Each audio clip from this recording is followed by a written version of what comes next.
Yes, welcome to the Halloween episode. Rob Schrab, you're here. Do you accept the request to become my new co-host for the trash movie Bonanza? Oh, definitely. Thank you for having me on your show. I accept. Excellent news, my sinister friend, because our brother, Chris Pierce, has betrayed us, and he is now officially kicked out of Trash Movie Bonanza. We don't like Chris anymore. I'm kicked out? Oh. What? Oh, Jim, why am I'm kicked out? oh, Chris, how did you get the link to the stream? Jim, I created the link. I always create the link. I've been here the whole time. Oh. Okay, I didn't realize. Listen, what it is I know you're a Michael Myers guy. You're a Michael Myers fan. You're not a fan of Halloween 3, and you're not a fan of Rob Schrab, I understand. Okay. Jim, look at what I'm wearing. Rob Schrab shirt, Halloween 3 Part 2.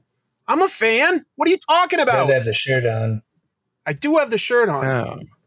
Oh, Chris, I mean, should we argue about this? You guys are both a bunch of jackasses. Guys are a bunch of silly fools. I mean, screw it. I'm the host now. Roll it.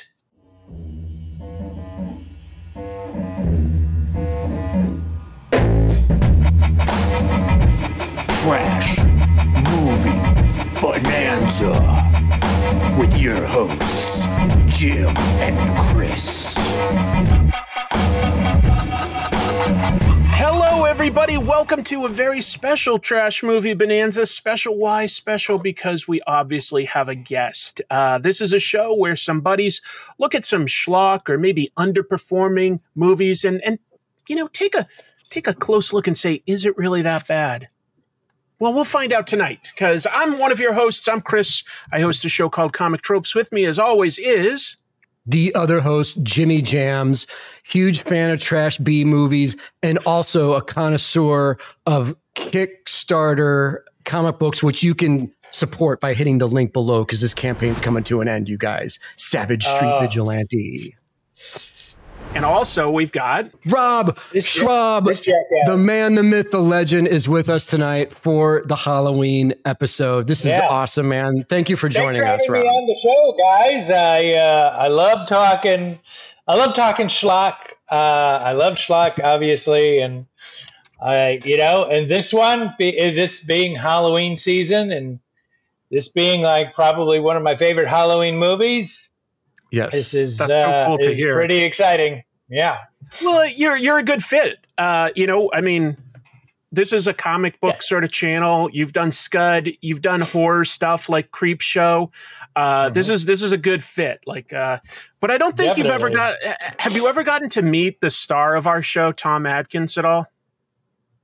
Have you guys ever crossed paths? No, I have not crossed paths. I did write a segment for him that was not shot for the new Creep Show. It was like a mini short where the pitch was he was like the oldest astronaut or whatever, going through like some kind of orbital whatever. It was pretty funny. It was like kind of like an Apollo 13 kind of like just a mini short, which was going to star him and Joe Hill, who played his son in Creep Show, and he was going to be the co-pilot. And I think it ended with like Tom Atkins getting his head stuck in a like an air like decompression unit and getting his head sucked off, and it was like orbiting in space, and then like the Creep Keeper.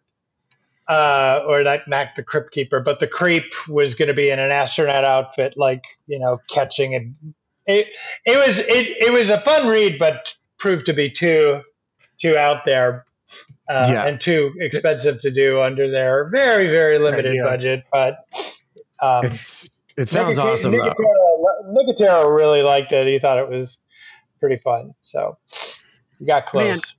Man, before I forget, Rob, your like pseudo Bob Ross skit that you shot, the segment for Creep Show is legendary. It is absolutely incredible. Thank you. No, that was a pitch that I've been like playing around with for years. I always wanted to do kind of like a Night of the Living Dead or Evil Dead, like in a local, because I love local TV, especially like old school 70s, like just that look, that buzz of the image and the old logos and the fashions and stuff like that. So, I pitched that for the first season, and Greg loved like the werewolf one that I did, and he loved that one, but he was like, we just don't have the money to do both. And at one point he wanted to do it animated. Wow. Because I know they did an animated episode in later seasons, and he was thinking about doing that animated. But he's at that point it was only like an outline, a log line, and he says, "Could you put together like a script?" And then the script turned out. I just like banged out the script so quickly because it was like full of everything I love: Bob Ross, Deadites, local TV, and it just kind of like came out of me, and I wrote it in like 3 days and sent it to Greg. And I was also working on Rick and Morty at the same time, so I was like double duty, like double dipping. I had to have a script due the same week, so I was kind of pushing it with both shows. And Greg like Monday morning like called me up and said, "I love this. Not only do I love this, but I'm shooting this. This is going to be my episode to shoot." So he shot it, and it was great because I think if I would have shot it, I wouldn't have been able to get like the production value. I don't think I would have been able to get like, because Ted Raimi cameos in it. He plays like he plays himself, and then he plays like a Deadite, which was dream come true. But it was really, really a fun watch, and it was great when the reviews came out of it, because the reviews of the first season were kind of like mixed, or like, "Oh, this is cheap," or "This is cheesy," or whatever like that. But I mean, the hardcore fans said, "Yeah, this is what Creep Show is. It's supposed to be like this." And then when that episode came out, there was so much more love for that second season for Creep Show that it just felt great to it occurs to me, there is the Creep Show comic. So if you ever had an unfilmed idea, we've got an artist in residence in this show. Could be a fun idea. Wow. Anytime you want to collab, buddy. Anytime. All right, man. That segment though is one of the most Rob Schrab things ever, I think. Like so much, there's certain things you've done that it's like, that's awesome, but that segment is like, this is so Rob that it's incredible.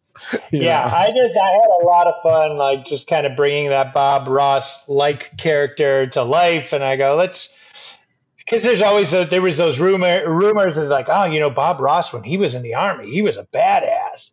He was like a military guy. I was like, okay, well, what if this guy lost his show on the day that Deadites possessed like the show next door? Something would click inside him, and he would totally Bruce Campbell kick ass. I thought it was just really fun. It's amazing. I haven't watched it in a while. That would be a good Halloween watch. We should check that out. Hell yeah. That's on my list of things to check out this month, man. And speaking of that, I mean, the flick that we're reviewing tonight, Halloween 3, Season of the Witch. Got it all.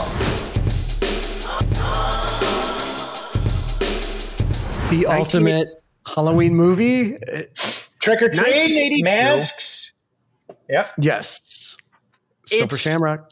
It's so funny. I think that this movie obviously had a lot of detractors for a long time. And I think in the last 20 years, maybe, it's been reassessed. And a lot of people are, there's been enough time that's passed that they're like, look, if you just take it as what it is, which is what it was meant to be, it's weird in some areas, but it's very enjoyable. And it's certainly professional. You know, it isn't as bad as like Hack-O-Lantern that we did before, Jim. Right. Like, this is a professionally made movie. Yeah, Rob, I just forced Chris to watch Hack-O-Lantern. He never seen it. And that's the review that's coming out next. It'll be up by the time this episode airs. I got to check out that review. I want to hear what you say about that. That was a whole experience for Chris. Well, it's interesting because, like, and we can even compare it to what's happening today with, like, that Joker sequel that just totally took a nosedive, you know, because, like, Todd Phillips said, I'm just going to spin it on its ear. I'm going to make it a musical. I'm actually going to, like, say that last movie was, you know, had some issues. I'm trying to retroactively. So it's interesting that back then, like, the first Halloween was like the beginning of the slasher, like, boom of the 80s. The second one comes up, and, like, Deborah Hill and John Carpenter, they were just like, we do not want to turn this into something we're going to be doing for the next 10 years, which is, and they said, let's take this brand and do a heavy swing. Like in the second one, like, they shoot Mike Myers in the eyes. Mm-hmm. They set him on fire. They're like going, this guy's dead. He's gone. There's no way he can come back. Of course, he's come back so many times. But what they I always wondered like how he got his eyes shot out, but like recovered from that. I was like, I can believe in guys getting shot in the chest and recovering over time. But there's something about like an eyeball getting removed that I'm like, that's a tougher one to heal from. Not many of us do. Oh, no. Chris, you guys, Chris, I do know how his eyes healed. And it is an Easter egg in Halloween 3. Oh, and this is a very, very runes. This is a very, very deep cut, and I don't want you guys to make fun of me for knowing this. But I want to know. Are you aware of the Silver Shamrock Michael Myers Killbot theory? No. That Mike Myers is one of those robots? Well, sort of. So in the opening scene of this movie, when we're at the gas station and the brother is watching the TV, the Silver Shamrock commercial comes on. If you blink, you'll miss this. At the end of the commercial, they show all the masks. They show the Michael Myers mask. Oh, they do? Silver Shamrock in this universe made the Michael Myers mask, which means in the John Carpenter universe, Michael Myers found that mask. It has the chip in it. And so Michael Myers is then powered by the Stonehenge rock. Druid powers. I mean, I'll go with it. But then again, we should make it clear in Halloween 3, they've got more than one scene where people are watching the original Halloween on TV. Yeah. Yes. So... but whatever, we're in a world of multiverses. I'll go with it. This movie could do no wrong. All I could say is like, I just like it. No. It's a movie that when, you know, what I would say is that the biggest thing that hurt the movie is like when it came out, they did no preparation. Like they never said in any of the trailers, by the way, Mike Myers is not in this movie. They go out of their way to kind of skirt the issue just to fill seats. And then, so it's like if you're like showing up for, you know, like a Star Wars and there's no Chewbacca. There's no Jedi. You know? There's no Jedi. There's no lightsabers, you know, like whatever. You know, it's like I'm going to see the Iron Man movie and there's no Iron Man. You'd be kind of pissed off. So it's all about that, I think, expectations. Yeah. Manage expectations. And I think the sci-fi elements were so different from the slasher elements. Like that's another thing they actively wanted to do. They said, we're not going to do another slasher. We're going to do a pod person movie. We're going to do Invasion of the Body Snatchers. We're going to combine witchcraft and computer technology, which is pretty awesome. And so there's like robots and stuff in it and Celtic magic. I mean, like, why not go for it? They really try to do that. And he revisited some of that science meets magic in Prince of Darkness, which is also one of my favorites. That's a great John Carpenter movie. And he tried to with Ghosts of Mars, but not so much. Ghost of Mars was supposed to be Escape from Mars. Right. Which would have been a cool, I never knew that. Escape from LA underperformed, so they said, fuck it, let's just make it its own thing and make it Ghost of Mars. Yeah. Makes sense. Let's go through some of this roughly in chronological order, because there's a lot to break down. You know, the movie starts, and it sort of does hint at what Rob was just talking about of the mix between the supernatural and the computer in very 1982 terms by having that like computer image of a pumpkin. Just very simple. I love that. The processing power at the time, that was pushing it. Yeah. It's great. But there's something so electric and spooky about like that close-up television stuff. They were doing a lot of like the Silver Shamrock commercial was very authentic as far as a local commercial was, and they were doing like these kind of local TV video effects and just kind of pushing these things, stuff that was like not even hinted at in the first two movies, but that's just true. Like that John Carpenter score with the I love it. It just kind of puts you on edge already. Yeah. I noticed the music in this. Yeah. I mean, the Halloween theme itself is iconic. You get like a tiny few bars towards the end of it, but this also has good music. It builds tension. Definitely. Last week we were talking about Hack-O-Lantern. It's fun for what it is. It's never scary because it never builds tension. This at least has proper lighting, editing, and music to build tension. And we get that at first with just some guy we've never met before on the run from men in suits. And we don't know. That's the mystery. This movie has a mystery at the core. Mm-hmm. That's the difference too. There's almost like a conspiracy vibe to it. Yeah. It's interesting because because the other thing is like Halloween 2 came out a year before this. So there's like only a year separating each of these movies, I believe. Maybe not so much with Halloween 1 and 2, but definitely like Halloween 3 came out like very, very soon after like Halloween 2. So starting with a guy running in the dark and then going to a hospital kind of feels like it's very like, we're picking up where we left off with the last one, which ended it. Yeah. So I feel like there was an attempt to kind of go, let's push off the inevitable as much as possible. I'm just curious. I wish I could talk to somebody who saw it in the theater back then and said, at what point did you were going, yeah, Mike Myers isn't in this movie. Was it 5 minutes in? Was it 45 minutes in? But it does feel like we're in the same spooky late night running from an unseen person and then going to the hospital and then shit going down. Like those two movies have like really good hospital horror. You can get like a good 15 minutes into this movie and possibly still be expecting the Michael Myers mythos to pop up because you're like, okay, guy on the run at night, lonely hospital, nobody's there. Like, when's Jamie Lee Curtis like walk around the corner going like, I'm all better now? Yeah. I don't know. You're expecting. Right. I did notice that as soon as they went to the hospital, and that's where it's such a low key entrance just before the hospital to meet our main character played by actor Tom Adkins, Dr. Dan.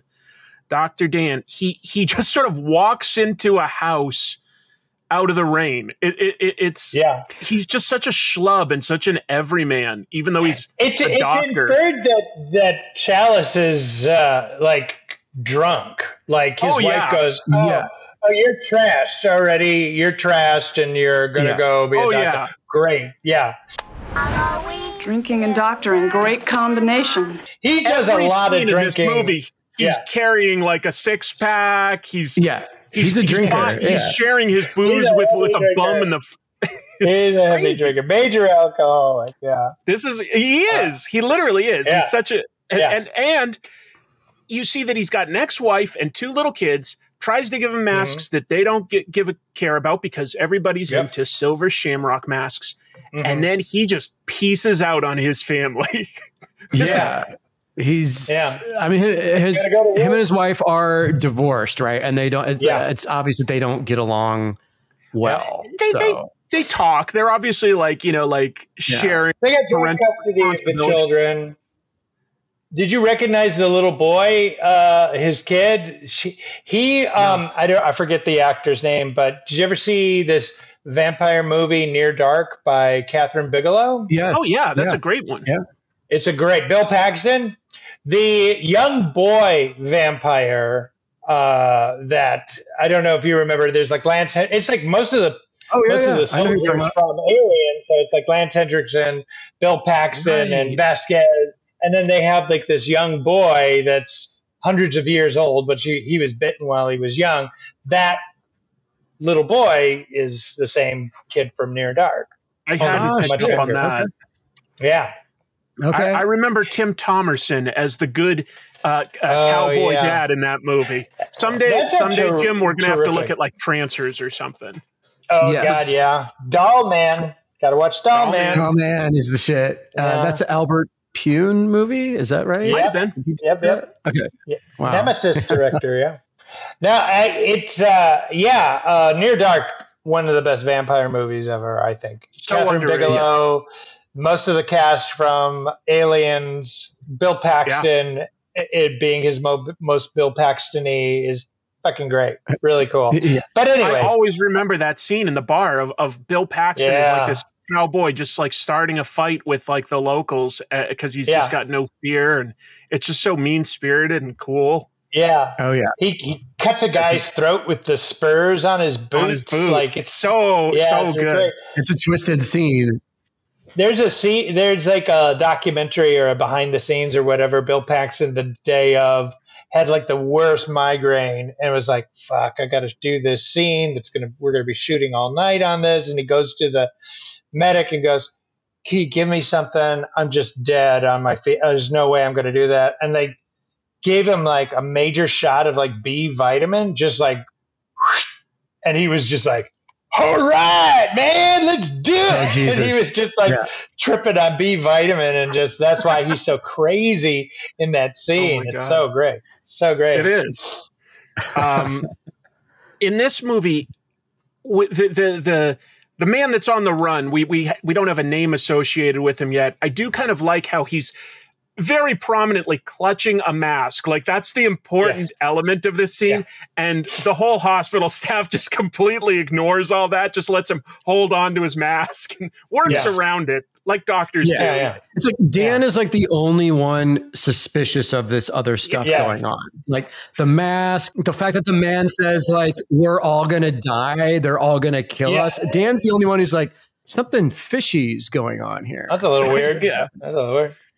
Huh. Doesn't one of the cops has like the mask and kind of goes, evidence, kind of tosses it aside, and then Dr. Chalice picks it up and goes, this might lead to something.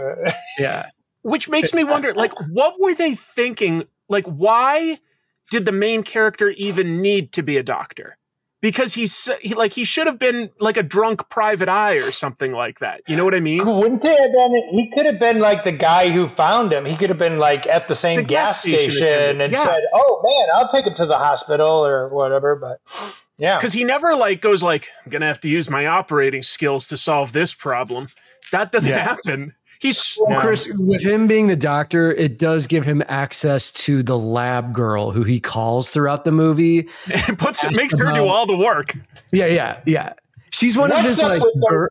She's one of his girls that their relationship is like. Did he also bone her back in the day? Totally. Tim Atkins is a stud. He's boned all these women. Because when he's asking for favors from the morgue attendant, she's like, you owe me a dinner for this. And he's like, I'm always up for giving you, a full meal. Yeah. Or something. Yes. All right, but this is going to cost you some serious dinners when you get back. I'm always ready for dinner with you. I wrote down this line. He like says this as they're walking out of the room. He goes, hey, do you still have that ...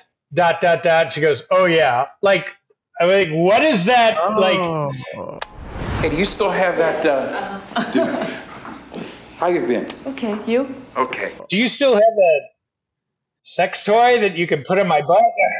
Yeah.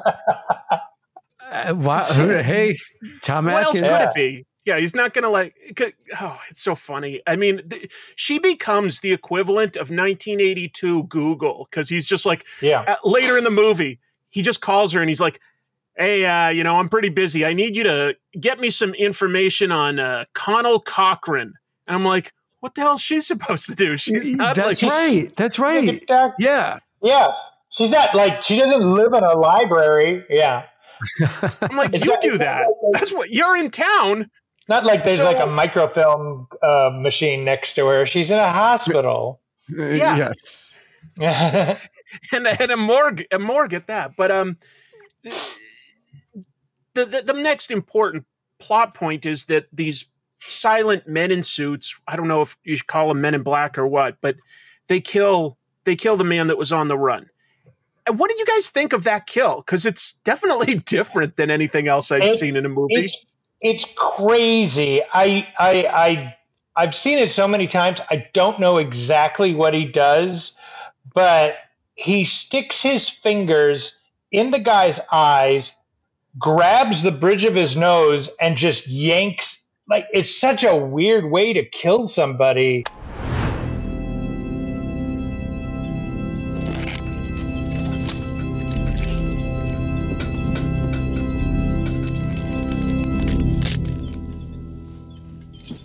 Yeah. I don't think that would kill you. I think you would be in awful pain and maybe bleed out, but ripping the bridge of your nose out is kind of like a messed up. It's just like really That's what I was curious about. I didn't know if I was missing something because it does. Yeah, they basically sort of gouge the eyes, and I'm going like, oh, okay, they're going to go all the way into the brain or something and crush his skull, but then they instead just sort of pull on the nose a little, and that kills him. Yeah. A weird kill. Well, it's like his face turns to rubber because when he pulled it, it's like, oh, well, that's an effect. But hey, that is that kind of like he was almost like pulling the mask off his face. Like that would have been, maybe that was an idea. Maybe I'm reaching. Yeah. I feel like, I get it. It's creepy because it's very invasive. Like the guy's like grabbing his face, and all that's important is that he crushes it. It's just it's a little it's a little confusing, I would say, but whatever. Yeah. It's different. Something weird happened that for what was done, it should have been probably grosser, but bloodier. But it's still like if he ripped his nose off. And there was blood everywhere, I'd go, oh, okay, that'll kill someone. But I think it is odd, and it throws you off, and then you're thrown off even more when that same goon goes outside, gets in the car, douses himself with gas, and lights himself on fire. So you kind of have these two things in a row with this silent goon guy in the suit and tie, where it's like, wait, okay, what is going on now? Like, it does a good job of making you go like, I don't understand what's going on. And to be fair, it's playing fair. It makes sense by the end. But we don't know why the guy was running. We don't know why his killer would then kill himself. None of it makes sense initially. And that's pretty good. I think that's effective. I was then able to put myself in the main character's shoes of, okay, I would also want some answers there. I wouldn't just go, busy night. All right, I'm going to go take 5 again. Wake me up when the kid that blew off his fingers. I think he was also swayed by the fact that the young girl was like crying and being vulnerable at the end of the hall. He's like going, what's up with that? I mean, check that out. It seemed like he was like, that stuff is interesting. But what's up with her? Like, I think. You're talking about Dan responding to Ellie when Ellie shows up. Yes. I think he was like kind of half. One of his feet were in, but I think he was like, "Oh, sexy girl, maybe I could drink and talk to this sexy girl." The first thing he does is he goes to a bar and he watches cartoons. He's just getting drunk off his ass right away. And he's like watching an extended cartoon, and he finally This is just like the only moment that I felt wasn't paced that well is just he finally goes like, "Can you change the channel?" You were watching for quite a while. And then we see the commercial for the actual original Halloween. They do a good job, don't they, Jim, of like sort of seeding that commercial constantly as like, hey, this is a little off-putting. Yeah. And then Ellie tracks him down. She was told by someone at the hospital, this is where you find Dr. Dan. Yeah. Because Dr. Dan is also known as like an investigator. Like no, he's known as the town drunk. She thinks that he'll have answers on why her father was killed. Yes. Yeah. Like most doctors do. He hits on almost everyone, doesn't he? Doesn't he hit on that? He hits on like the nurse. He slaps her on the butt. Yeah, it's like, oh my gosh. Some casual misogyny. To be fair, she slaps him on the butt back. So I was like, okay, that's just. Oh, yeah. It's like a playful kind of thing. She seems a little into it too, which is a different universe. This movie in some ways feels like it was written by like a 13-year-old boy that like is like, it would be cool to be a doctor, but it sure would also be cool to be able to buy beer whenever you wanted it. And every girl was into you. Like every girl just like was really into you. Yes. Dude, it's hilarious when he is on the payphone outside and Ellie's waiting for him. He's got the 6-pack on top of the payphone and he's telling his ex-wife, like, he's getting out of spending time with his children to go on a random adventure with this hot young girl who's like half his age. And he's like, I got my beer. Fuck it. Let's just go on this adventure, see what happens. And do you think if it was like played by anybody else that it would be still charming? Because he's objectively like neglecting his kids, just drinking all the time and going off with some like girl that's literally half his age. Literally. But I feel like if you just watch the movie, you don't necessarily think about that stuff logically. Right. Yeah. She looks young enough that he has to ask her after they have sex, how old are you? Right. Wait a minute. How old are you? Relax. I'm older than I look. That's right. And she goes, I'm older than I look, which is inferring that she looks 16, 17. That actress apparently was like in some sort of a relationship with Woody Allen when she was like 17. Yeah. Started like seeing him when she was 16. Yeah. Very creepy. Yeah, she was 23 during this movie and Adkins was 47. Okay. So, she was in a movie before this with Ralph Macchio, which was called Up the Academy, which was I think a Mad Magazine, like like a teenage sex comedy, but took place in a military school. It's very rare. It's hard to find. I remember watching it and going, it's not that funny. It was like Porky's, and if it's anywhere, it'll be on Tubi. We'll have to check. Probably, yeah. The only thing I remember about it is like there was like this long shot where this kid turned around and it was somebody wearing an Alfred E. Newman mask, but it wasn't like a mask that you would put on. It was supposed to be, that kid looks kind of weird. Like it was actually sculpted by Rick Baker, who did like the American Werewolf in London effects. But it was just like him going, hey, it's me, your weird-looking, big-headed friend, Alfred E. Newman. And then that was it. It was just like a quick little cameo. Weird. While this movie has some kills, it doesn't have a lot of gore, but when it does, I thought that the special effects were pretty gnarly, pretty good. Mm-hmm. Like, that's skipping ahead a little, but that's another plus in this movie's favor. That one guy gets his head ripped off. The guy, actually, they did a lot of homages to the first one. Like one of the main Men in Suit guys was played by a guy who's got the best name in the world, Dick Warlock. Yeah, The Shape. He played Mike Myers in the second one, and he was the stunt coordinator on this one. So he was in charge of stunts, but he also played like the one that Tom Atkins sticks his hand in his stomach and pulls out the baby food. Right. That's Dick Warlock. Yeah. So there was a lot of like homages or hints to the first two because they were like going, let's just fill this movie full of all of like, there's the commercial of the original. There's this guy, Jamie Lee Curtis is the voice of the like operator on the phone, and the like. There's lots of little.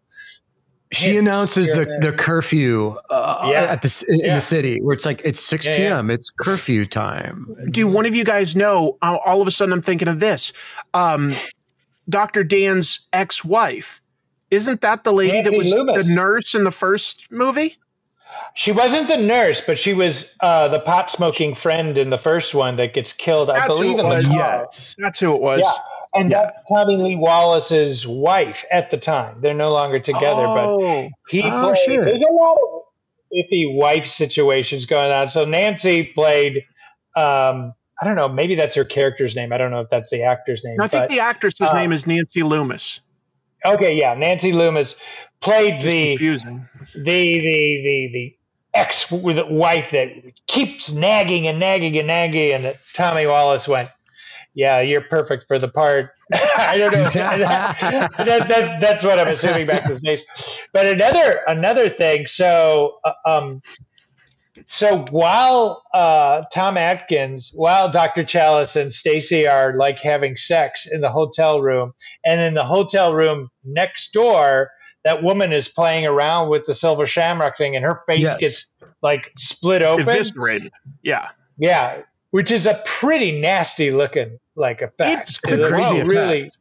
Really. Because she's still alive. I think that's what's like the most. Yeah. I think that's what adds the horror. If she had just, killed herself with a laser, that would have been too goofy. But the fact that she's like, shuddering out of her mouth, and the fact that the bug crawls out of her mouth and goes into her hair made it so much more gross. But anyway, the woman playing that.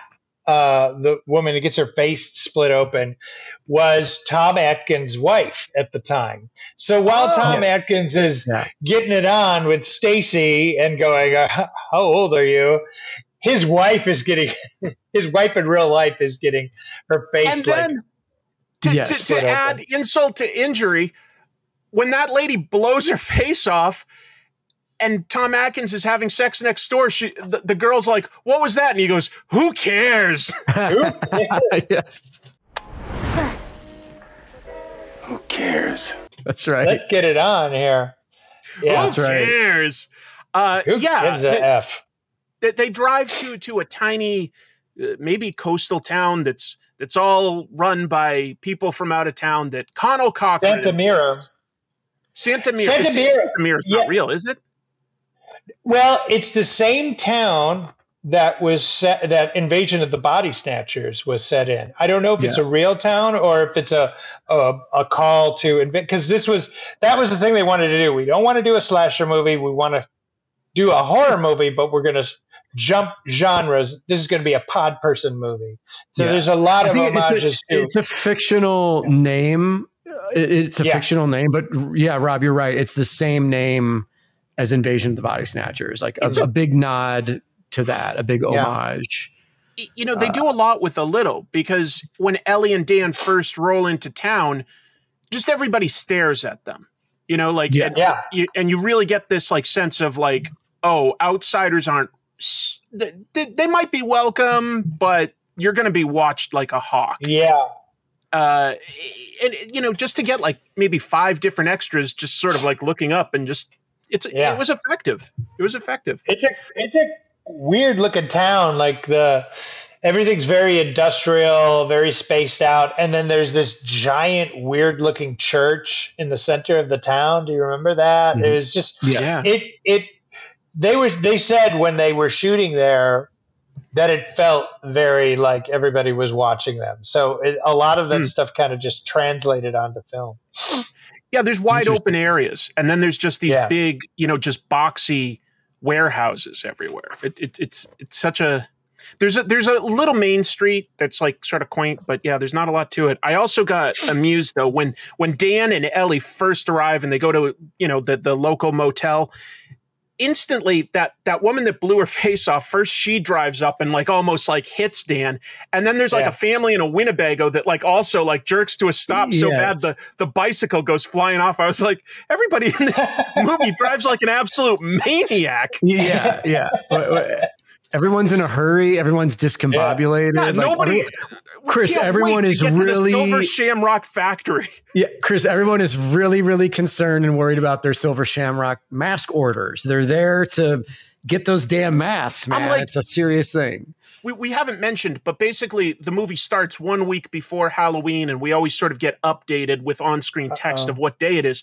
And by the time they get to the town, there's like 2 days left, and I'm like, who is making these massive orders for masks 2 days before Halloween, but also has time to tour the factory? I do have one note. When these guys get to the town, right before the woman kills herself, there's two great Dan moments. One, the second they get there, he goes, I could use a drink. We'll go directly to the factory. We'll Whoa, find out hold exactly on, slow down. It's getting late. I could use a drink. I can't even say it without laughing. He gets out of the car and he just goes, I could use a drink. Yeah. And then second, at night, he's walking down an alley with liquor and he bumps into like, you know, the town unhoused gentleman and shares some liquor with him. Dan drinks. Master of both worlds, like the guy's got, he goes, hey, can I have a little bit of drink? Yeah, here you go. Can you tell me about this Cochran guy? He goes, oh, okay. Right. Yeah. And the guy spills the beans and inadvertently gets the guy killed because the guy gets drunk and starts going, I'm going to burn down the place. I fucking hate Cochran. What are they going to do to me? And then he gets his head ripped off. Yes. That's right. Literally. Yeah. Literally, those strong men in black just walk up to the guy later and rip his head off. Yeah. That was pretty effective. Yeah. I don't know. Usually you'd have to have some downward force on the shoulders, but whatever. Maybe this guy was, a little overweight. Yeah.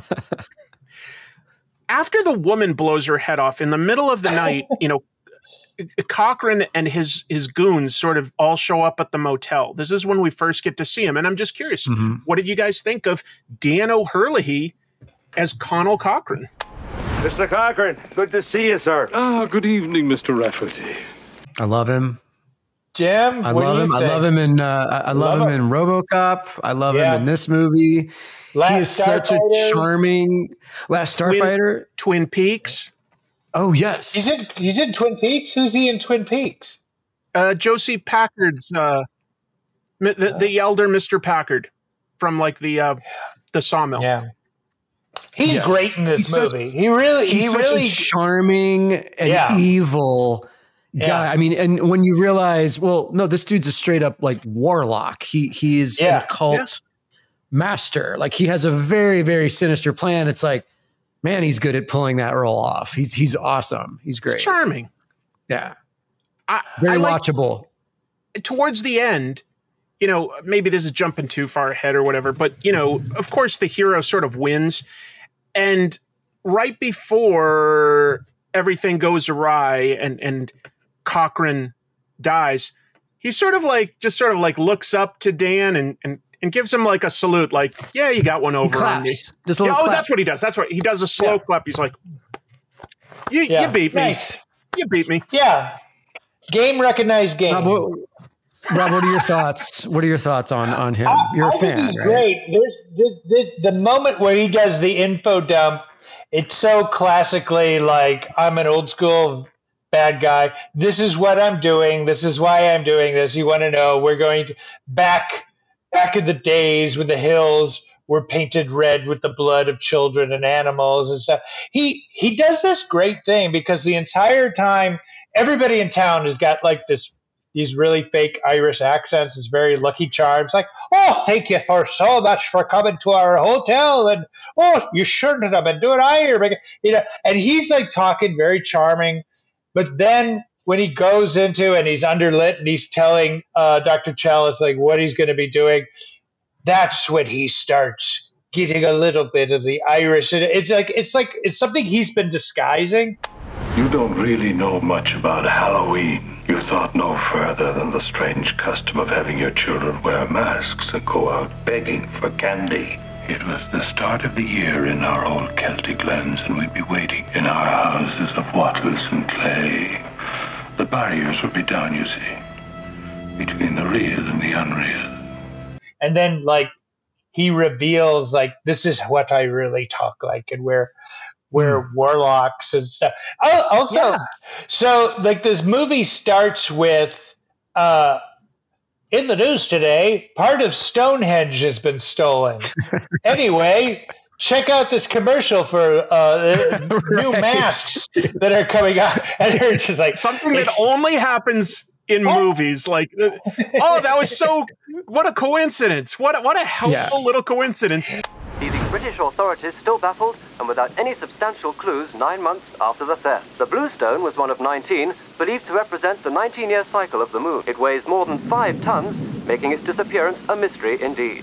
We really didn't need that. We really didn't need that to go, like, later on, 50 minutes later, go, oh, that's what happened to that piece of Stonehenge. They're making the masks out of it.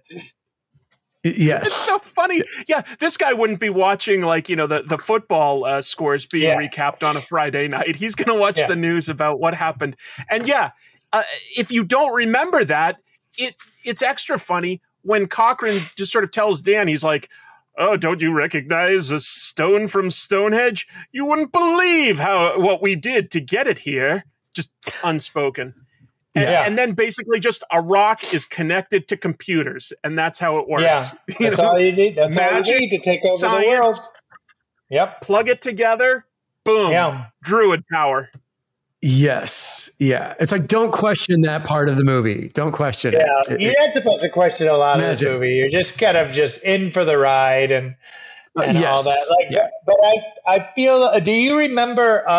So there was like the couple in the Winnebago that almost runs him over and throws a bike at him when they first are introduced, and then he goes, "Don't you know Cochran? He's the king of gags, man. What did he do? He did sticky toilet paper, the foam chainsaw. Like, what? Sticky toilet paper? What does that mean? Like, does that mean it doesn't? Yeah, that's a joke. That would piss off somebody. That's what he made his fortune on? Yeah. It's toilet paper. When you put it on your ass, it doesn't come off.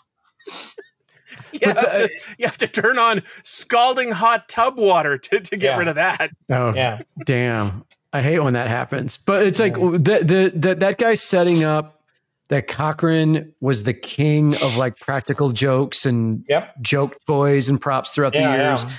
Is like when Cochran is revealing his master plan to Dan, and he's like, this is the ultimate joke, the joke on the children. And it's like, oh shit, well, this is really fucking evil. This is like a sinister dude, but it's like, oh, that's the motivation to, like, this is just want to kill a bunch of kids. Sort of in his quick sort of James Bond villain monologue, he sort of implies that a sacrifice every 3,000 years keeps the world working the way it should. It's a little vague, but it's kind of like a sweaty Wicker Man is what I would call it. It really felt like the Wicker Man, but like without the finesse. Yes, with a lot of twists and turns and a lot of explanation. And to reveal, I guess we haven't revealed. Not Cochran's Silver Shamrock Factory has apparently been a family business for hundreds of years. Right. And they were able to create lifelike robots. And he's like, the robotics themselves, pretty easy, to be honest. Pretty easy. Yeah. Now, the faces, that took longer. But in the end, we realized it's just another form of a mask. The surprising thing is that the internal components were quite simple to produce, really. The outer features took much longer to perfect. But then, of course, in the end, it's just another form of mask making. And you're like, oh, okay, so the guy that blew himself up at the beginning and the reason they've got all this super strength, they're robots. They're robots. There are robots in this movie. Yeah. Yes, Chris. It's like I'm Scooby on Doo. board. It's like a Scooby Doo. I'm on board. So far, you're not saying anything that's making me go pass. No. I was like, okay, sounds great. Cool. Yeah, love it. And Cochran was mad because Dan, sneaking through the factory, sees like an old woman knitting, and he's like, where's Ellie being held? And her head just falls off. And Cochran's like, that one was built in like the 1800s. Yeah. So that one was valuable. I have to. Yeah. Oh, well. Yeah. I'm thinking about how big of an influence this movie actually is on you, Rob. It all makes sense. Like the robots, the strange goo inside of people. I don't know. I have a question for both of you. So after he does like this, Tom Atkins throws all of like the silver shamrock microchips onto the show floor, let's call it. Yeah. And then they all, because the commercial's playing, they all like zap or whatever. What happens to Cochran? Like he glows, he turns into this kind of snow version of himself, smiling, and then just kind of disappears in a blue flash. Like, was he turned into stone? What do you think happened there? It's not gory. It's just odd. It is weird. It is weird. Basically, the stone and the computers that are in a circle that are sort of connected to it all just sort of glow blue. And you're right. He sort of disappears. I wish that there was at least like a line like going like, without broadcasting this, we're going to get a feedback loop. They just could have used something like that. Just a little something. Whatever. And also, I think cinematic karma dictates that he should have gotten a way worse death. I mean, he killed a kid with snakes and bugs, making his head explode. Nasty, Like the guy should have at least like erupted into like. I'm sure that they wanted to, but they ran out of money. But he seemed like, or was he just like? Did he use his warlock occult powers to like transport somewhere else when he got hit with the beam or something? I don't know. But also, Rob, he teleported to this question. Rob, this question goes back to you because you made the shirt for Halloween 3 Part 2. What happens? What's the plot of Halloween 3 Part 2? Okay, well, let's get the video box down from the wall because we have it right here. Maybe Cochran survives. It says, what does it say, Chris? Cochran, it says legacy? Cochran's legacy of Cochran. Legacy of Cochran. So the idea is so there's Nancy Loomis, who's the ex-wife. Yep, and there's Atkins, and Cochran's brother, played by Max von Sydow, comes back to pick up where he left off. And the idea was going to be that that the new plan is like when kids wear the masks, they turn into killers. So it's kind of like a Children of the Dam, City of the Dam meets whatever. You put them on, and then the commercial comes on, and then they turn into little mini Michael Myers. And so the emotional story was going to be like Tom Atkins and his ex-wife that is estranged from. They have to team up with Keith David, who plays the guy that Tom Atkins was talking to on the phone at the end of the movie. So he's the guy that they team up. The three of them team up to stop the kids from getting. They're trying to save their own kids that put on the masks at the end of the last one. Okay. So as well as the victims. The victim. Yeah. So we sort of get a Children of the Corn, Children of the Damned type thing. Yeah, which Carpenter did a Children of the Damned remake at one point. So he did. Seems like that's right. Yeah. Let's just rebrand it. Let's. Yeah. We'll just. You guys mentioned the family and the kid and the bugs and the snakes coming out of the mask. The first time I saw this movie years ago, I was like, "Oh, that's kind of a holy shit moment." Of like, I wasn't expecting. When I saw this when I was young, that one stayed with me more than even like Marge blowing her face off, for like the kid just his head melting into bugs and snakes. It's it's the fact that they go that far, that they kill the kid, and the fact that he doesn't say anything. He doesn't scream. No. He just kind of goes. He just shudders a tiny bit. Yeah, which to me means he can't, because there are too many things crawling out of his mouth. But the mask deflates when he hits the ground. Yeah, like implying like the head just liquefied into bugs and snakes, like a crushed pumpkin. Yeah. And they're real bugs and snakes, because then one of the snakes bites the dad, and I guess he dies from the poison. Yes. Yeah. The mom faints, and the dad. The wife just faints. She could be back in the sequel. She could be back in part 3. Well, Halloween 3 part 2. She could be back. I mean, I like this movie, actually. I like it a lot, because it's and it's weird. And it's weird. It does end on a great sort of scary moment. Well, in fact, we're not even there's sort of a scene before we even get to the final moment, isn't there? Because there's the reveal of what happened with Ellie when he finally rescues her. That doesn't make 100% sense to me. But I don't know how they program these things. Yeah, because she was able to. So they can take humans and put robot parts into them, and she's now a robot? I think they just made a robot version of her. I think the real Ellie is most likely dead. Okay. When do you as soon as she's captured? There's some theories that she was always a robot, but I find that why would she care and investigate? Right. I think that once she gets captured, get him, But by that same logic, like, why does she sort of allow Dan to kill Cochran and his scientists? Because she does let all that happen. Yeah. There's no time for her to swap into a robot after that or anything like that. They just kill the bad guys and they run away. And then in the car, she tries to kill him like 3 separate times. Oh. Yes. It's a decent surprise.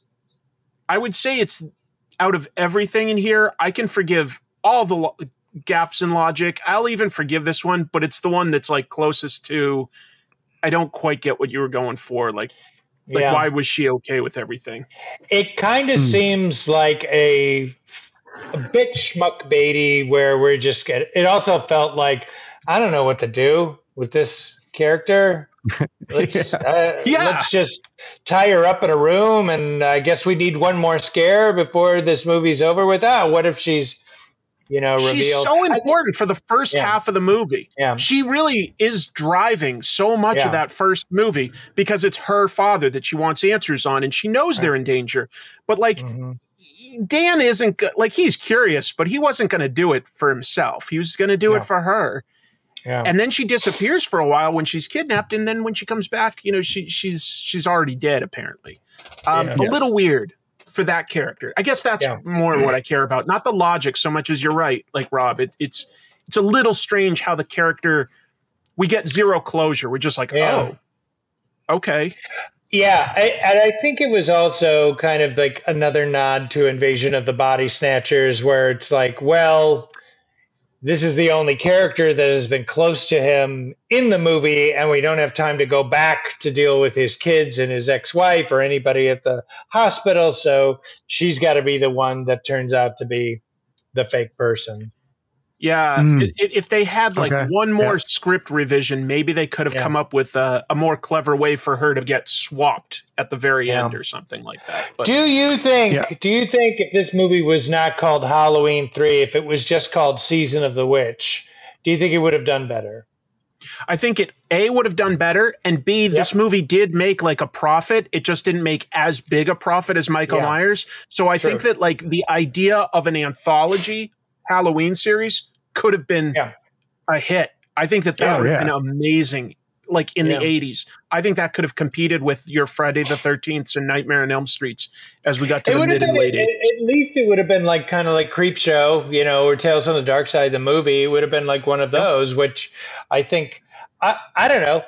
I really like it that they were like, let's get away from the original thing because we've already done it twice. We didn't even want to do it the second time. Let's do science fiction pod people, but still have like the trick or treating, and it's Halloween, and it's All Hallows Eve, and there's no movie really like it, that's in that kind of spooky science fiction.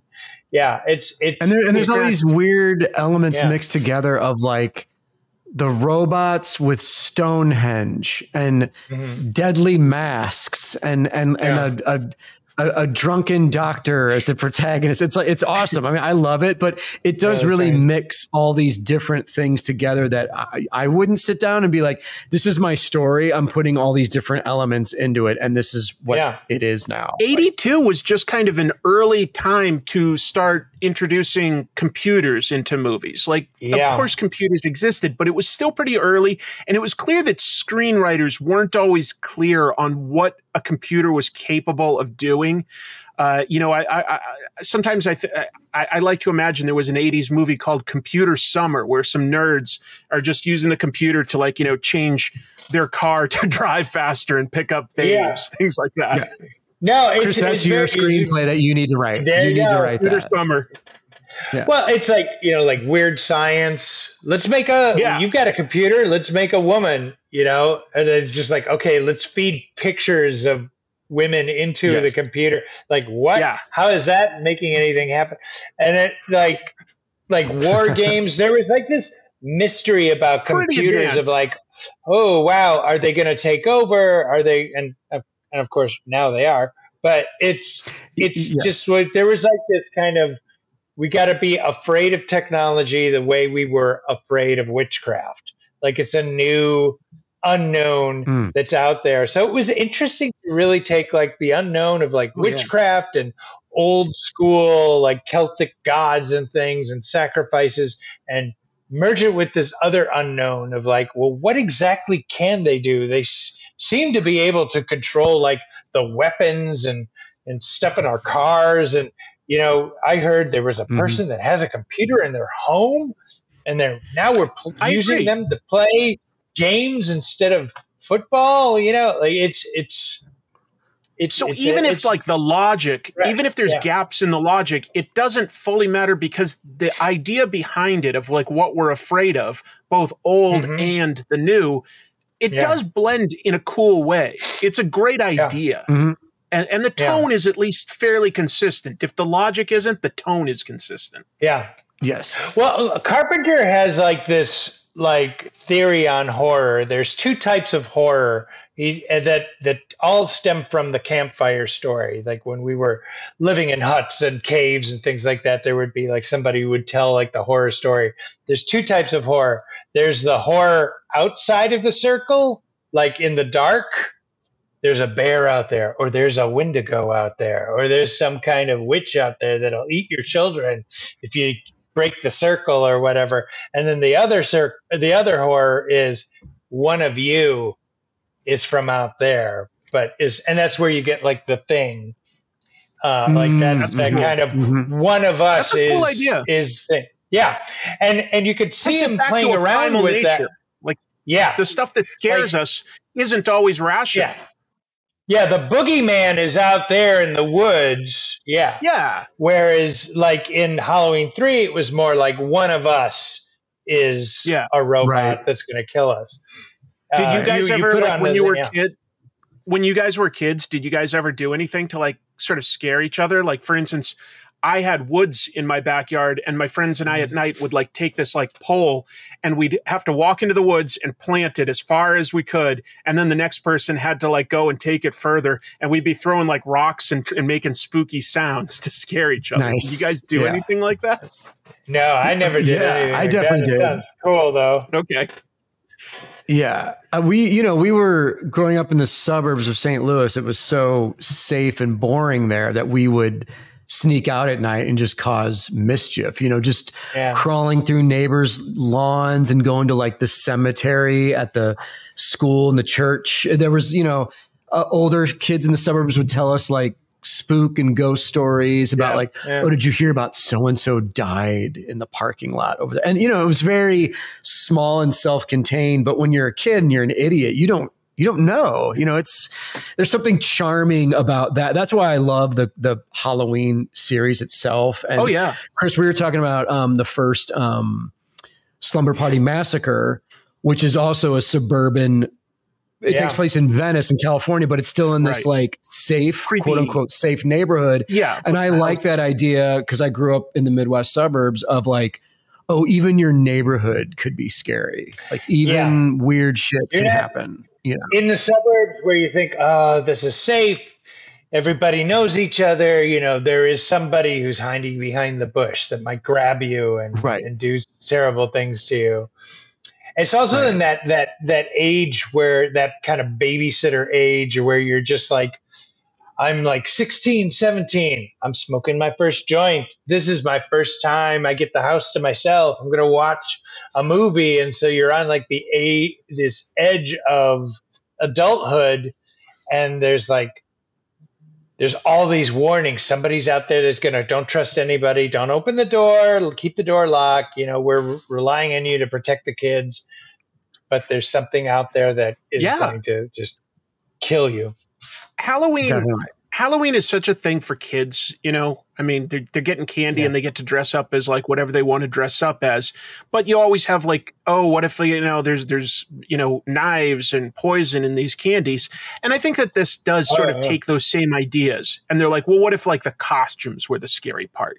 What? Yeah. But a key element of Halloween, and you couldn't trust it. Something that we all just take for granted.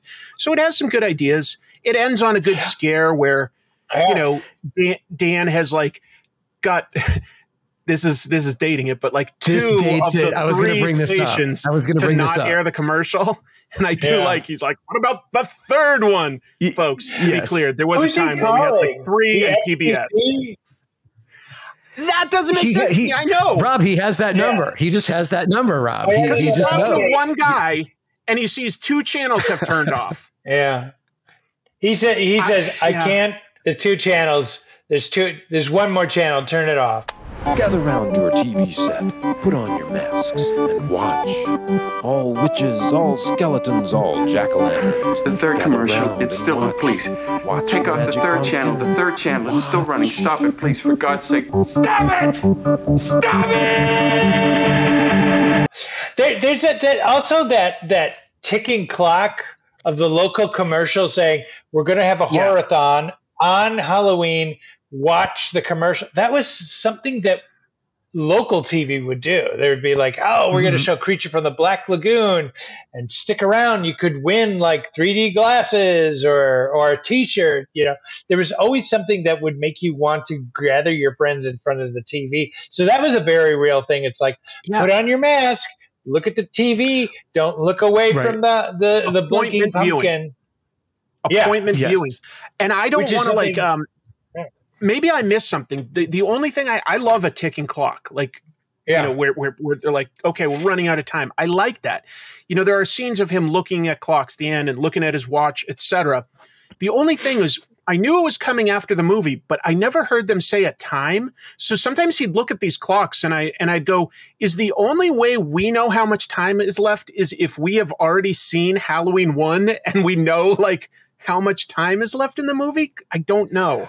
I think they said it was at 9 o'clock. I might have missed that. I feel you might have missed it. They should have really shoved that down your throat, because they do when he's tied up and they go, oh my God, it's almost 7. It's oh, does he have 5 minutes? I thought he had 10 minutes.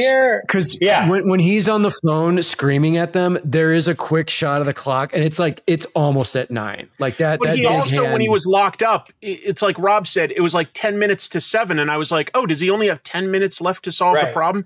And then it just keeps going, and it's clearly he's checking the clock. It's 30, 40 minutes later. And 9 o'clock is such an arbitrary number. Why isn't it at midnight? It's we got until midnight to do the season of the witch. The first time I saw it, I thought that it was a nationwide campaign. And I was Well, okay, he's saving the West Coast. Did he save like the other 3 time zones? Yeah. Are those kids all dead already? Yeah. Yeah. He's got to wait. He's got to wait. Yeah. Yeah, exactly. Yeah. I guess it's a local ad. But the best ending they had in the series until Halloween Resurrection, Busta Rhymes defeats Michael Myers by zapping his penis, and Michael Myers goes flying back making a whale noise. If you listen, it just goes, oh man. Yeah. Wow. Well, that one doesn't count. That one doesn't count. How far the series fell. Rob, I wanted to ask you. Oh, go ahead. What are your thoughts on writer-director Tommy Lee Wallace? What's up with Tommy Lee? I thought he did a great job. I think he was not the first choice. Joe Dante was supposed to do it. Joe Dante had to bail to do the Twilight Zone installment in the Twilight Zone movie, which you can totally understand why he did that. And Tommy Lee Wallace, who worked on the first one as the editor and production designer, was like a part of the pedigree of Halloween. Yeah. And so they said, yeah, go for it. And I think he took it and ran, and he got Dean Cundy to do like the cinematography, who did like the Thing and The Fog, and lots of really good cinematography in there. Doesn't it? I literally felt like this looked still like a Carpenter movie. Yeah. Dean Cundy was probably a huge thing to that, but I felt like from the first moments of the guy running through the night, the way he's like sort of lit all the way around the edges, even though it's dark, I was like, that's a look. There's there's a look to this. And it has like this kind of I can't sleep walking in a part of town you're not supposed to be walking kind of feel to the entire movie. I thought atmospherically it was, and he was the one, like, I think before it was released or advertised, he was begging, like, don't call it Halloween 3. Call it Season of the Witch. This movie, people are going to be pissed. Yeah. We're lying to them. This is going to be a joke. They're going to be pissed. And they were like, nope. We're too far in, or we just don't think anybody's going to see this movie unless it has the Halloween brand on it. And I'd say it's the marketing departments, but they were. Can you imagine? I think everybody was head scratching and it's like, why isn't Michael Myers in this? And I think Deborah Hill and John Carpenter were like, going, Even if you got rid of the 3, even if it was just Halloween, Season of the Witch, that might have been enough for both branding and setting expectations. But that 3 really throws you. Yeah. And then the fact that after that they continued it, they were like Halloween 4. Yeah. I was like, oh, okay. Yeah. Can you imagine they could have in the marketing said, this is not going to be a Michael Myers movie. This is going to be a whole new thing, and that's a plus. But they purposely lied to the audience, and I think audiences don't like being fucked with like that. They walk in with an expectation, and it took like almost 20 years for people to go, to judge this movie fairly, I think, as like just a fun, goofy 80s movie. For sure. Yeah. It's like Jim and I have talked a little bit about like some of the Friday the 13th movies and how 5, was a black sheep for a while. If you enjoy it for what it is, it's a lot better. It's just what it is. Yeah, so a lot of those franchises were trying to take heavy swings to go, well, we don't want to repeat ourselves. I admire that.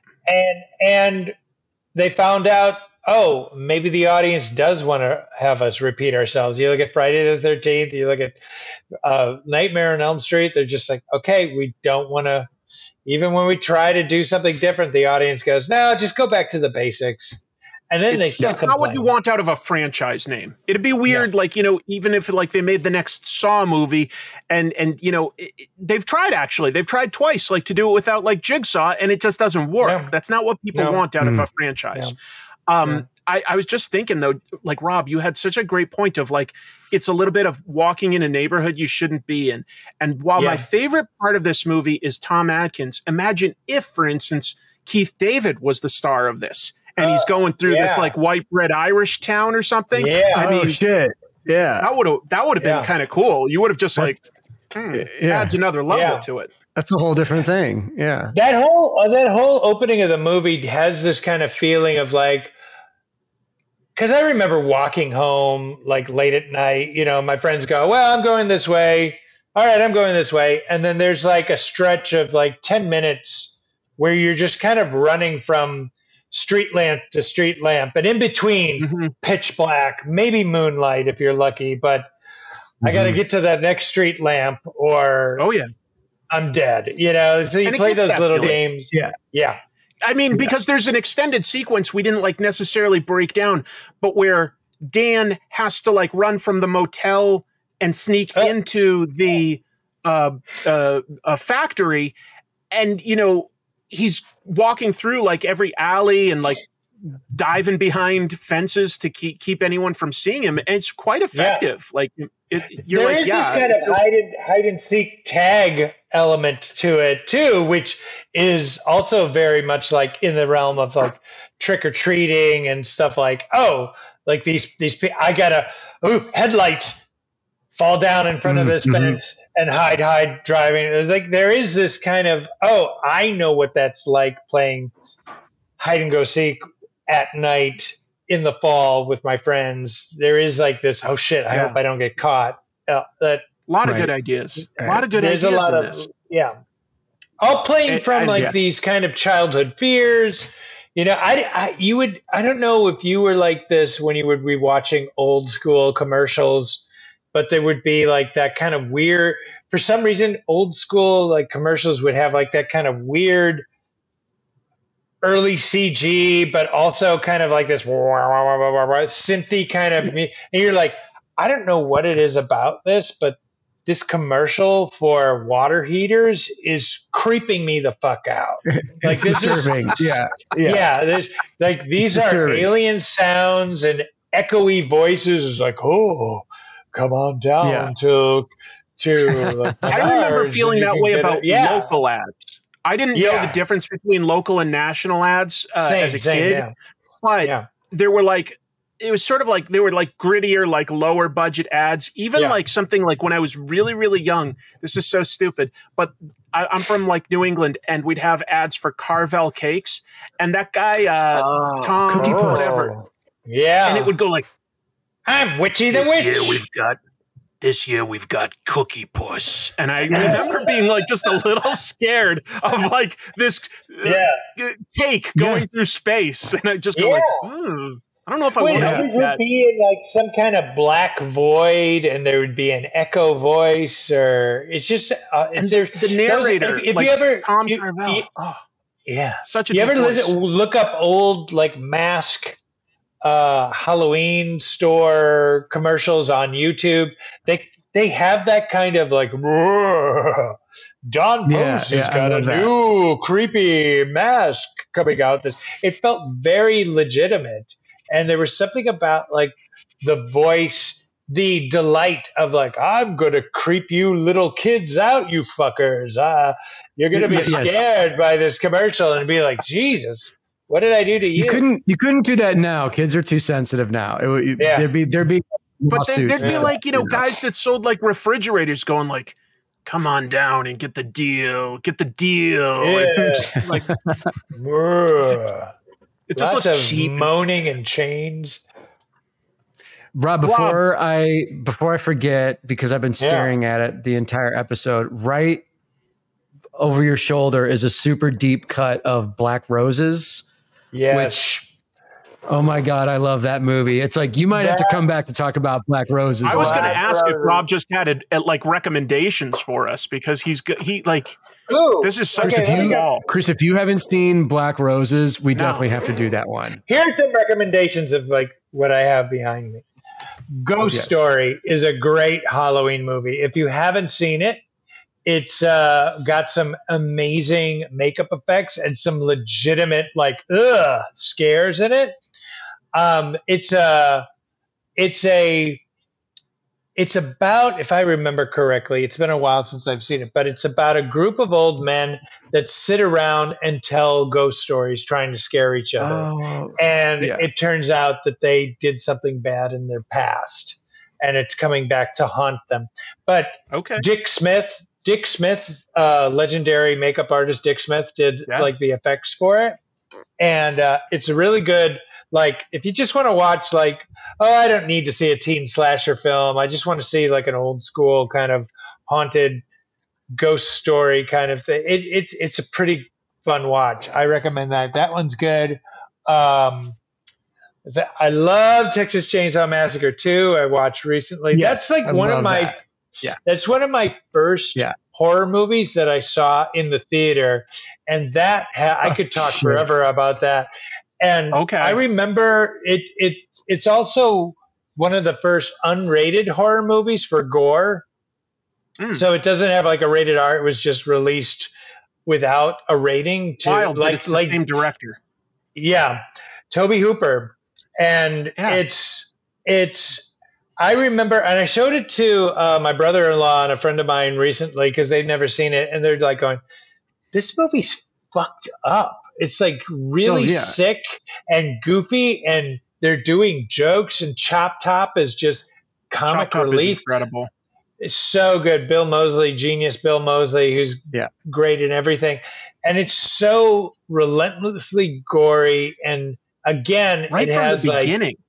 The delight, the filmmakers are like going, we're going to fucking freak you out, kids. This movie feels like it's made for kids, but also I remember watching it in the theater. And at one point I was like thinking, I shouldn't be here. This is forbidden fruit. I'm too young to be watching this. I'm really feel like this movie is messing me up. And I've been a horror fan ever since. I think that's, I don't know if you guys went through that when you were kids, like, oh, you watched The Howling or you watch Return of the Living Dead. And it's like, I'm not 18 yet. I shouldn't be watching this. And now I'm going to have nightmares for the rest of the weekend. And I fucking love it. Like these movies, like really, really like horrified me. Like Return of the Living Dead scared the shit out of me as a kid. Like I was absolutely terrified by it, and it's one of my favorite movies of all time. The first scene with the tar man is just like it. Like as a kid, that really surprised and scared me. Terrifying. What's another punk rock? Let's see. Punk rock with zombies. You can't beat it.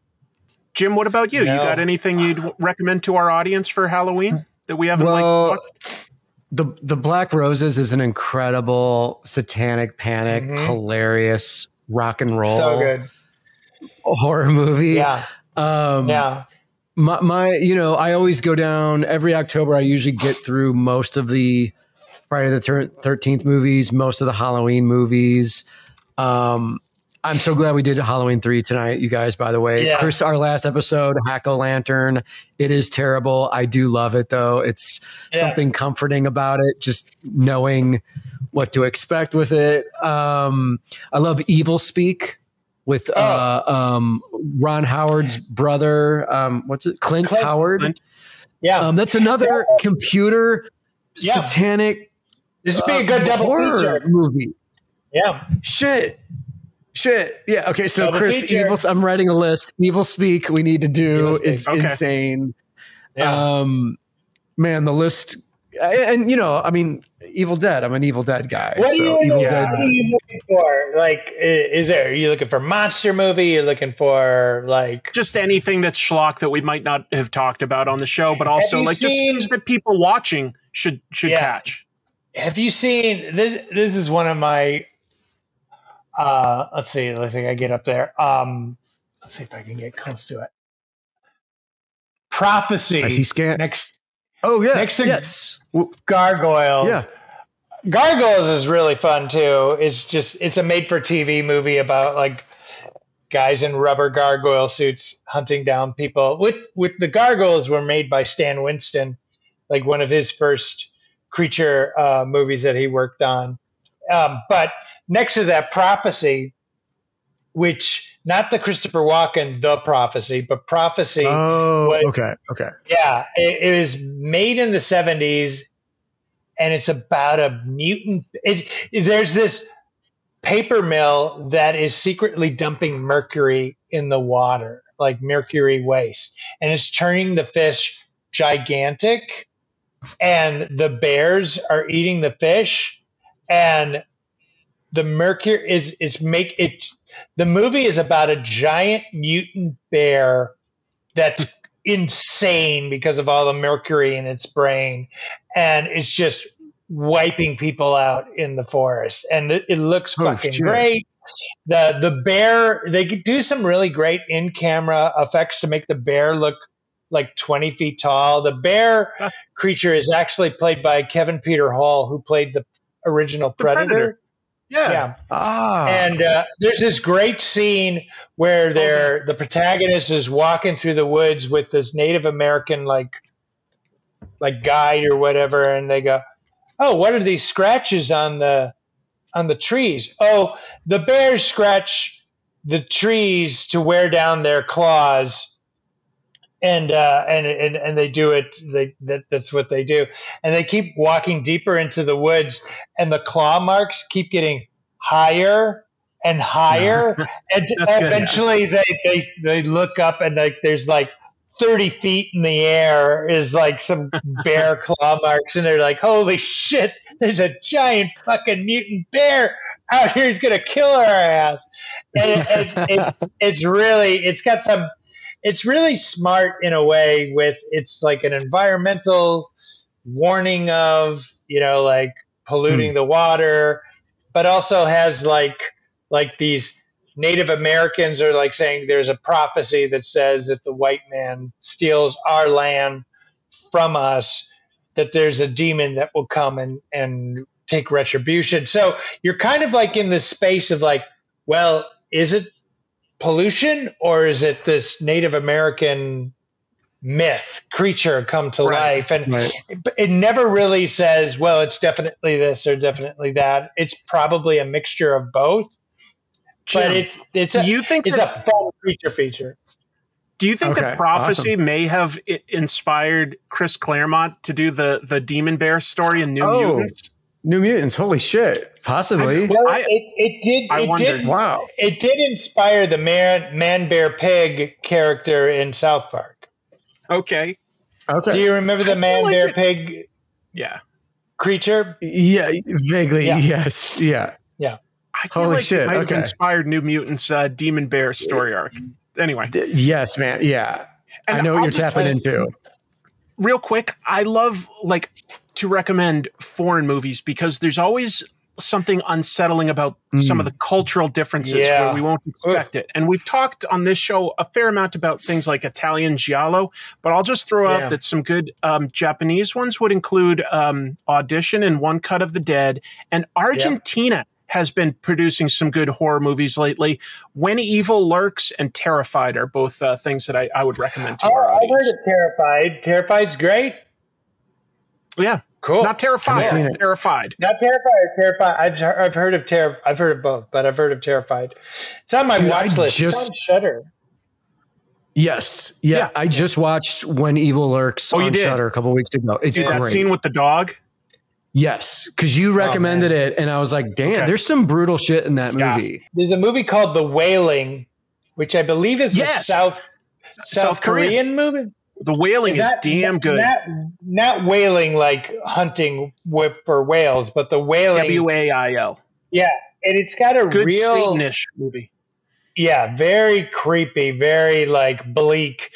It's a strange tone because it starts off where the main character is almost like he's an idiot, and he's kind of like comedically an idiot. Like, he's like, who's this kind of this dork, and you're kind of laughing at him because he's such a dork, and you think, oh, this is kind of like a horror comedy, but then it starts taking like really dark turns, and by the end of the movie, it is nothing like that, but it has some pretty like moments that That movie Rough. features a Japanese actor that I think is just an awesome character actor. His name is Jun Kunimura, and he's been in Hard Boiled, the action movie. He's been in Kill Bill. He's been in Godzilla Final Wars. I think he was even in Shin Godzilla in a small role.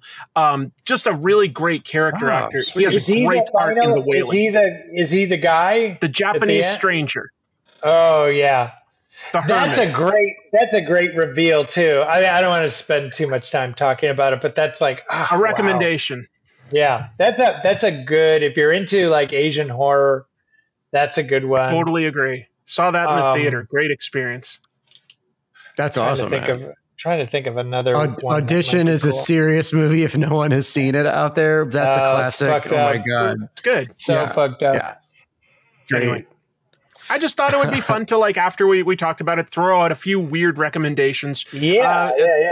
I love watching horror movies in October specifically. I wish I had more free time. I'd watch one a day if I could. Yeah. Just a really fun thing to do. Yeah. Man, Rob, thank you so much for joining us tonight, dude. Thank you. I'm honored to be a part of the show. I've been a fan of both of you, so this is great. No, dude, it's good to see you. And thank you and Kevin Day for having us as part of the Schrab home video family. Yeah. It's it's all connected. It's all great. Great audience in your Discord. Like, just super friendly and really knowledgeable about comedy, movies. Yeah. Great audience. We all let's go to plugs. We all bonded over like the pandemic, so it was good to have like a little community build out of that. Yes, for sure, man. Since we're mentioning it, let's just get into quick, like, little plugs for anything we've got, because I know Jim's got an important one for the next few days. Oh yeah, the Savage Street Vigilante Kickstarter, you guys. My crazy horror superhero parody action comedy crazy fusion creator-owned comic book is coming up to the end of the campaign, actually. So hit the link below. Please show love, support it, and you won't hear from me plugging it anymore because it's coming to an end at the end of October. So it's been a wild ride. It's been hugely successful. Thank you guys, everyone out there who supported it. It's been awesome. So, Rob, anything that our viewers should keep an eye out that might be coming up for you that they can know about? Anything you'd want them to know about? Go to my TeePublic page and get cool T-shirts like Skull Funk T-shirts or Halloween 3 Part 2. If you go to SchrabHomeVideo.com, there is a shop page that'll connect you to my TeePublic page, as well as if you're an old school Scud fan, there's original Scud books and sometimes original art that go up. Also, keep a lookout for the new season of Rick and Morty that's coming out next year, hopefully early next year. Don't have an official date, but hopefully early next year we're going to be coming back. It's a really great season, and I'm hoping you love it. And thanks for supporting these two guys and Schrab Home Video. Yes, absolutely. And if you folks have any extra time, I'd love it if you went over to Comic Tropes and gave that a watch. I do comic book stuff there. Whatever. Yes. We've had a good time. Top quality. You did a great one on Scud, which I showed during Scud's 30th anniversary. So if you want to watch that again, or you missed it the last time during the anniversary, go over to Comic Tropes on your YouTube page and check out that really, really, really very flattering, very concise breakdown of Scud. And I was very flattered by seeing that. So thank you again. That's nice to hear. I literally can't make that stuff for the creators. I have to make it for a general audience, but it is nice if a creator isn't defended. So thank you. Oh yeah, man. Yeah. And with that, we'll just start, just saying goodbye. And and thanks, you guys. Leave a nightlight on. Yeah, and happy Halloween. Happy Halloween. Trash Movie Bonanza.